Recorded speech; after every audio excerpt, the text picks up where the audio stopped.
মৰমৰ ছাত্ৰ ছাত্ৰীসকল, ভাষা জ্ঞানৰ পৰীক্ষাৰ বাবে আন এটি অনুচ্ছেদ আজি মই ডিছকাছ কৰি আছোঁ।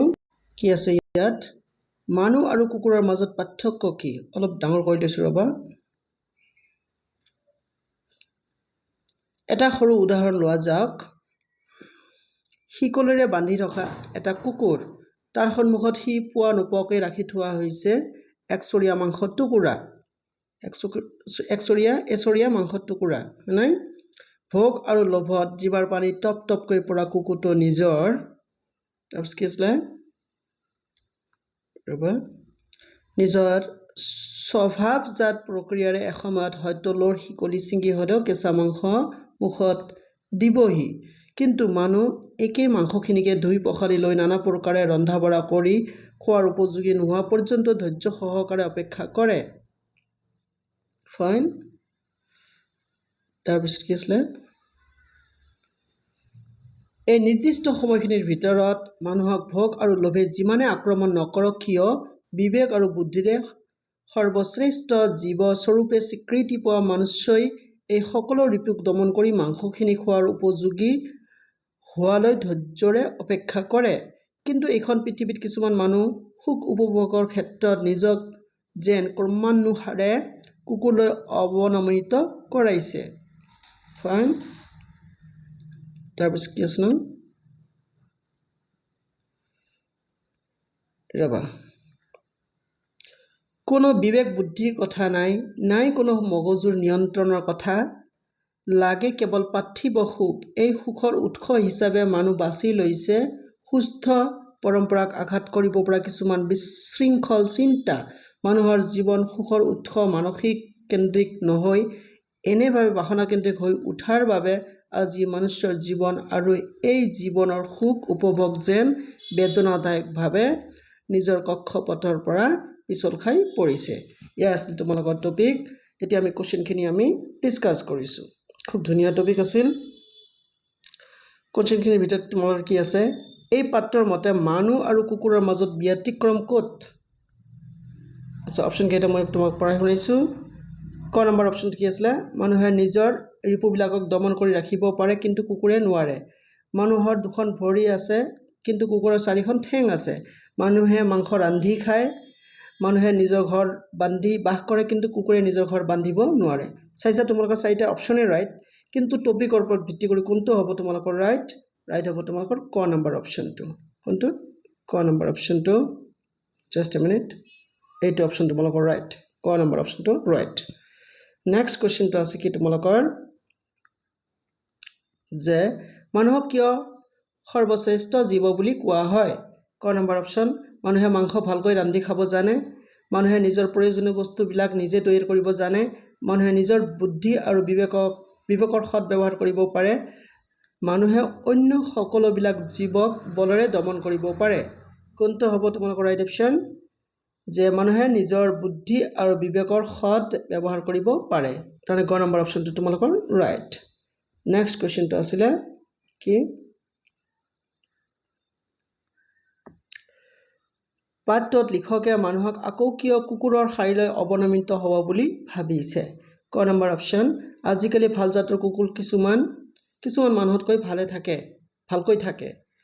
কুকুৰৰ কিছুমান গুণ মানুহতকৈ বেছি। মানুহে আজিকালি পাৰ্থিৱ সুখৰ বাবে মগজুৰ নিয়ন্ত্ৰণ, বিবেক বুদ্ধি ইত্যাদিৰ বিচাৰ কৰিবলৈ বাদ দিছে। তাৰপিছত ঘ নম্বৰটো কি আছিলে? কিছুমান মানুহে অনবৰতে কুকুৰৰ নিচিনাকৈ হকে বিহকে বকি থাকিবলৈ ভাল পায়। হয়নে? তেনেহ'লে তোমালোকৰ ৰাইট অপশ্যন কোনটো হ'ব? যে গ নম্বৰটো হ'ব তোমালোকৰ ৰাইট অপশ্যন। মানুহে আজিকালি পাৰ্থিৱ সুখৰ বাবে মগজুৰ নিয়ন্ত্ৰণ, বিবেক বুদ্ধি ইত্যাদি বিচাৰ কৰিবলৈ বাদ দিছে। ফাইন। তাৰপিছত আছিলে তোমালোকৰ লাষ্ট কুৱেশ্যনটো, নেক্সট কুৱেশ্যন কি আছিলে? পাঠটোৰ মতে মানুহৰ সুখৰ উৎসবিলাক কেনে হোৱা উচিত? ক নম্বৰ, মানুহৰ সুখৰ উৎসবিলাক বাসনাকেন্দ্ৰিক হ'ব লাগে। মানুহৰ সুখৰ উৎসবিলাক মানসিক কেন্দ্ৰিক হ'ব লাগে। মানুহৰ ল'ৰা ছোৱালীবিলাক সুখৰ উৎস হোৱা উচিত। মানুহৰ সুখৰ উৎস ঈশ্বৰ হ'ব লাগে। চবকেইটা কিন্তু ৰাইট, কিন্তু পাঠটোৰ মতে কোনটো ৰাইট হ'ব? এই খ নম্বৰটো হ'ব তোমালোকৰ ৰাইট। মানুহৰ সুখৰ উৎসবিলাক মানসিক কেন্দ্ৰিক হ'ব লাগে। নেক্সট কুৱেশ্যনটো কি আছিলে এই কুৱেশ্যনটো সবতকৈ ইম্পৰ্টেণ্ট তোমালোকৰ এনেকা কুৱেশ্যন এটা খাটাং থাকিবই আৰু এইটো কুৱেশ্যনত বহুত ষ্টুডেণ্টে কৰে কি ভুল কৰে বুজি পাইছা সেইকাৰণে তোমালোকে খুব সিনচিয়াৰলি এইটো আনসাৰ দিবলৈ চেষ্টা কৰিবা পাঠৰ উপযুক্ত শিৰোনামা কি হ'ব টাইটেল কি হ'ব সুখৰ উচ্চ ঈশ্বৰ মানুহৰ জীৱনৰ সুখৰ উচ্চসমূহ সোণ তাৰপিছত সুখৰ উচ্চ তেনেহ'লে কোনটো হ'ব ৰাইট অপশ্যন তোমালোকে জানিবা মানুহৰ জীৱনৰ সুখৰ উচ্চসমূহ এইটো হ'ব তোমালোকৰ ৰাইট অপশ্যন চাইছা সুখৰ উচ্চ আৰু মানুহৰ জীৱনৰ সুখৰ উচ্চ এই দুটা একে যেন লাগিলেও কিন্তু কিছুমানে কিন্তু কৰিবা কি তোমালোকে এইটোত ৰাইট দিবা কিছুমানে আকৌ এইটোত খ নম্বৰত ৰাইট দিবা কিন্তু হলেও তোমালোকৰ খ নম্বৰটো হ'ব তোমালোকৰ ৰাইট অপশ্যন আচ্ছা এইখিনিতে তোমালোকৰ এটি কোৱেশ্চন দিব বিচাৰিছো কোৱেশ্চনটো টপিকৰ ওপৰত ভিত্তি কৰি তোমালোকে আনসাৰটো দিবলৈ চেষ্টা কৰিবা মানুহৰ আজিকালি সুখবিলাক কি কেন্দ্ৰিক কোৱেশ্চন হল তোমালোকৰ এনেকা মানুহৰ সুখবিলাক আজিকালি কি কেন্দ্ৰিক মানুহৰ সুখ আজিকালি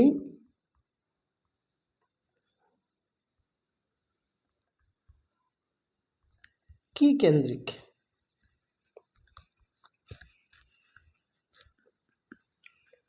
কি কেন্দ্ৰিক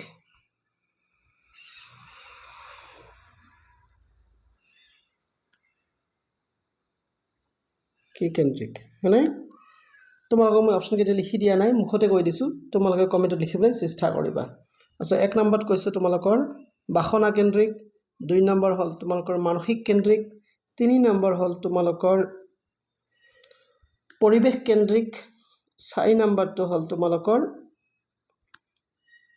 যে দৈহিক এটা হল কি তোমালোকৰ বাসনা কেন্দ্ৰিক দুই নম্বৰটো হল তোমালোকৰ মগজু কেন্দ্ৰিক ক'বা তিনি নম্বৰটো হল তোমালোকৰ পৰিবেশ কেন্দ্ৰিক আৰু চাৰি নম্বৰটো হল তোমাৰ হল মানসিক তেনেহলে কোনটো হ'ব তোমালোকৰ ৰাইট অপশ্যন তোমালোকে কমেন্টত লিখিবলৈ চেষ্টা কৰিবা হয়নে তোমালোকে এই অপশ্যন 1 2 3 নিলিখি তোমালোকে যেটো আনসাৰ হয় সেই আনসাৰটো কমেন্টত দিবলৈ চেষ্টা কৰিবা তাতে গম পোৱা যাব তোমালোকৰ মানসিক দক্ষতা এই ক্ষেত্ৰত কিমানখিনি ভাষা জ্ঞানৰ ক্ষেত্ৰত কিমানখিনি বাঢ়িল বা কিমানখিনি কমিল আশা কৰিছো তোমালোকে ভিডিওটো ভাল পাবা লাইক কমেন্ট শেয়াৰ কৰিবা প্লিজ মোৰ চেনেলটো সাবস্ক্ৰাইব কৰিবা সোৱাৰ কাৰণে ধন্যবাদ